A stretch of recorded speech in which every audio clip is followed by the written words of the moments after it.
अज्ञानमोहान्धितमोऽपिहाभ्यां विवेकवैराग्यनिधिप्रदाभ्यां विश्वेशतत्त्वं प्रतिबोधिकाभ्यां नमो नमः श्रीगुरुपादुकाभ्याम्। ॐ पूर्णमदः पूर्णमिदं पूर्णात् पूर्णमुदच्यते पूर्णस्य पूर्णमादाय पूर्णमेव अवशिष्यते। ओम शांति शांति शांति। ओम।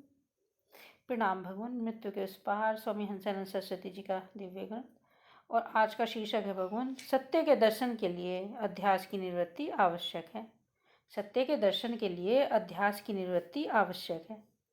सत्य के दर्शन में ही जीव का कल्याण है। सच्चिदानंद घन ब्रह्म यही जीव का स्वरूप है। इसे जानकर ही जीव मोक्ष को पाता है। जन्म मरण रूप सारे दुख में संसार से मुक्त हो जाता है। अतः इस जगत रूप अध्यास को निराश करना ही पड़ेगा। तो फिर इस जगत रूप अध्यास को निराश कैसे किया जाता है, इसे दृष्टांत से बताएंगे। रज्जु रूप अधिष्ठान के ज्ञान से भासने वाला सर्प रज्जु रूप अधिष्ठान ज्ञान से समाप्त हो जाता है। रज्जु में तीनों कालों में सर्प नहीं था, नहीं था, नहीं था। तीनों कालों में एक रज्जु मात्र सत्य वस्तु उपस्थित थी। इस तरह रज्जु के अधिष्ठान ज्ञान से सर्प रूप अध्यास का तत्काल बाध हो जाता है। यह बाध होना क्या चीज है? तीनों कालों में यह वस्तु नहीं है, ऐसे दृढ़ निश्चय को बाध कहते हैं। बाध से अध्यास की निवृत्ति करके अधिष्ठान स्वरूप का ज्ञान करना चाहिए। उसी तरह मुझ ब्रह्म स्वरूप में यह जागृत स्वप्न सुषुप्ति रूप विश्व तेजस प्राज्ञ रूप स्थूल शरीर सूक्ष्म शरीर कारण शरीर रूप यह प्रपंच तीनों कालों में नहीं है, नहीं है, नहीं है। ऐसा दृढ़ निश्चय करना ही बाध कहा जाता है। बात ऐसी है कि मिथ्या को ही हटाया जाता है, बाध किया जाता है, अर्थात निवृत्त किया जाता है। निवृत्त किया जा सकता है। सत्य का तो बाध करना, सत्य को निवृत्त करना, यह बात तो कदापि शक्य नहीं। अतः मिथ्या पदार्थों को ही विचार से हटाया जाता है। विचार से जितने संभव हैं उन सारे मिथ्या पदार्थों को हटाओ तो फिर एकमात्र सत्य वस्तु ही शेष रह जाती है। वही सत्य है, वही अखंड ज्ञान है और वही अखंड आनंद भी है। वही हमारा स्वरूप है। तरंग का नाम रूप हटाएं तो क्या शेष रहता? जल ही शेष रह जाता है। वहाँ दूसरी वस्तु तो है नहीं। तरंग का ज्ञान अथवा कहो घट का ज्ञान, यह तो भ्रम है।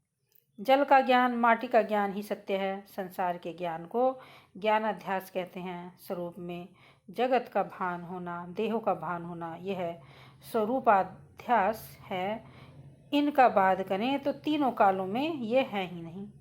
तो फिर मुझे मारने में कौन समर्थ है? इस माया को, इस ज्ञान को संसार बनाने की सामग्री की कोई आवश्यकता नहीं।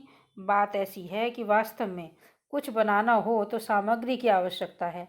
जब कुछ बनाना ही नहीं तो सामग्री की क्या आवश्यकता? बिना मन बनाए यह संसार दिखाई पड़ रहा है। यह तो हमारे अज्ञान का ही परिणाम है। अतः इसे ही हमारा आपका अर्थात आत्मा का विवर्त कहा जाता है। इसे ही अध्यास कहते हैं। अध्यास से हमारा क्या संबंध? अध्यास के सुख दुख आदि धर्म हमारे में कैसे आ सकते हैं? अज्ञान का यह परिणाम, आत्मा का यह विवर्त अध्यास अधिष्ठान ज्ञान से समाप्त हो जाता है।